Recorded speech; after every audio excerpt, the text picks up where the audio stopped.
الحمدللہ رب العالمین والصلاة والسلام علی سید الانبیاء والمرسلین اما بعد فاعوذ باللہ من الشیطان الرجیم بسم اللہ الرحمن الرحیم وقرن فی بیوتکن صدق اللہ العظیم۔ اور اپنے گھروں میں ٹھہری رہو۔ آج کا جو میرا عنوان ہے وہ ہے مال میں کفف، درود پاک کی فضیلت نبی اکرم نور مجسم شاہ آدم و بنی آدم سیاہ لامکاں شب اسرا کے دھولا مصطفیٰ جان رحمت صلی اللہ علیہ وآلہ وسلم نے ارشاد فرمایا، کنجوس ہے وہ شخص جس کے سامنے میرا ذکر کیا جائے اور وہ مجھ پر درود پاک نہ پڑھے۔ صلو علی الحبیب صلی اللہ تعالی علی محمد صلی اللہ علیہ وآلہ وسلم پڑھیے۔ الصلاۃ والسلام علیک یا رسول اللہ وعلی آلک واصحابک یا حبیب اللہ۔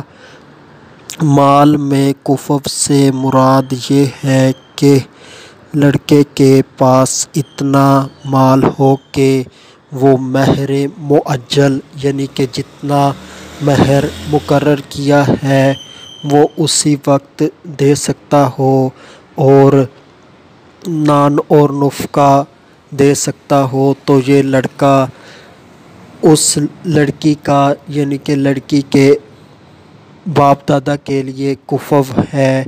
اور اگر لڑکا کام دھندا نہ کرتا ہو تو 1 ماہ تک نفقہ دے سکتا ہو، تو تب بھی اس لڑکی کے باپ دادا کے لیے وہ لڑکا کفف ہے یعنی کہ ہم پلہ ہے۔ اور اگر وہ لڑکا مزدوری کرتا ہے اور اس کی مزدوری اتنی ہو کہ بیوی کے روز کے جو اخراجات ہیں جو کہ ضروری ہیں انہیں پورا کر سکتا ہو، تو تب بھی وہ لڑکا لڑکی کے باپ دادا کے لیے ہم پلہ ہے۔ یہاں پر یہ شرط نہیں کہ لڑکی کے باپ دادا کے پاس جتنا پیسہ ہو، روپیہ ہو، اتنا ہی لڑکے کے پاس ہو۔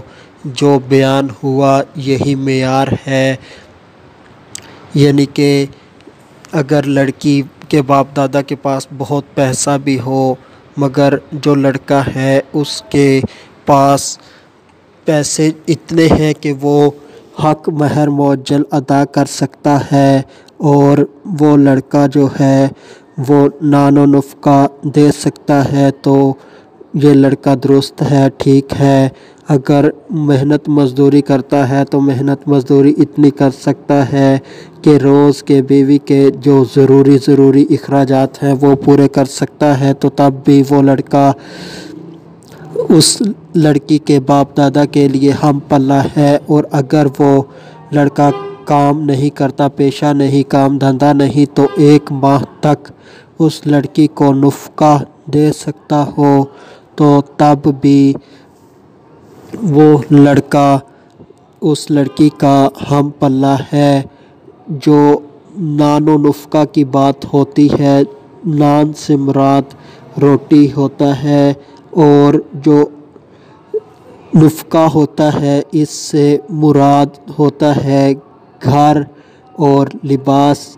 نان و نفقہ میں ٹوٹل 3 چیزیں ہوتی ہیں، روٹی، کپڑا اور مکان۔ تو جو روٹی کپڑا ہے اس کی وضاحت یہ ہے کہ 2 وقت پیٹ بھر کے لڑکا کھانا کھلا سکتا ہو اپنی بیوی کو، اور جو لباس ہے اس کا یہ ہے کہ ہر 6 ماہ بعد لباس نیا دلوا سکتا ہو، کم از کم یہ ہے 6 ماہ بعد نیا لباس دلوا سکتا ہو۔ اور جو مکان ہے اس کی وضاحت کچھ زیادہ ہے، تو اس کی مختصر یہ ہے کہ کم از کم لڑکی کا الگ سے کمرہ ہو جس میں وہ اپنی مرضی کے مطابق رہ سکتی ہو۔ اگر اس نے تالا لگا کے جانا ہو تو وہ جا آ سکتی ہو۔ اگر لڑکا امیر ہے تو سب سے آسانی اسی میں ہے کہ لڑکے کا مکمل اپنا گھر ہو، یعنی کہ باتھ روم ہو، کچن ہو، رہنے کا کمرہ ہو۔ اگر وہ جوائنٹ فیملی میں رہتا ہے تو کم از کم جو لڑکی ہے اس کا جو کمرہ ہے وہ علیحدہ ہو، 100% اسی کا ہی ہو۔ اگر وہ تالا لگا کر کسی جگہ جانا چاہے تو جا سکتی ہو۔ اگر اندر سے دروازہ بند کر کے آرام کرنا چاہتی ہو تو آرام کر سکتی ہو، یعنی کہ اس کے کمرے میں اس کو کوئی تنگ نہ کرے، یعنی کہ اس کے شوہر کے بھائی بہنیں ماں باپ یعنی کہ اسی کے کمرے میں نہ گھسے رہیں۔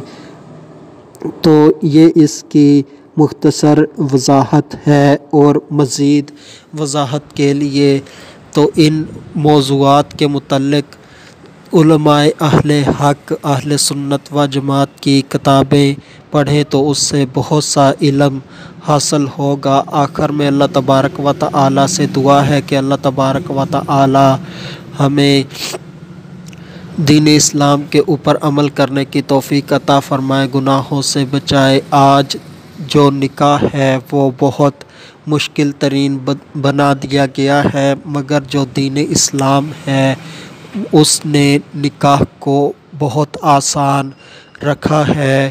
تو آج زنا اتنا عام ہے، اتنا سستا ہو گیا ہے کہ لڑکیاں خود اپنا قمیض اوپر کر کے یعنی کہ قمیض اٹھا کر لڑکوں کو کہتی ہیں کہ تم میرے ساتھ کچھ کرتے کیوں نہیں، یعنی کہ زنا بالکل مفت ہو گیا ہے اور نکاح اتنا مشکل ہو گیا ہے۔ مگر جو دین اسلام ہے وہ آپ کے سامنے ابھی بیان کیا کہ کتنا نکاح آسان ہے، یعنی کہ لڑکے کے پاس ایک کمرہ ہو، اس کے پاس کچن ہو یعنی کہ جہاں پر کھانا پکایا جا سکتا ہو، واش روم ہو جہاں پر قضائے حاجت وغیرہ نہایا وغیرہ جا سکتا ہو، یہ اس کا گھر ہو جائے گا۔ اور اس کے علاوہ جو کپڑا ہے وہ ایک سوٹ 6 ماہ کے بعد لے کے دینا ہوتا ہے، ایک سردیوں کا ایک گرمیوں کا، اور جو روٹی ہے وہ 2 وقت کی پیٹ بھر کے کھلانی ہوتی ہے۔ یہ 3 چیزیں ہیں۔ نکاح بہت آسان ہے۔ اللہ تبارک و تعالی لڑکی والوں اور لڑکے والوں دونوں کو اللہ عقل سلیم عطا فرمائے اور دونوں کو ہی نکاح کو آسان بنانے کی توفیق عطا فرمائے۔ وما علینا الا البلاغ المبین۔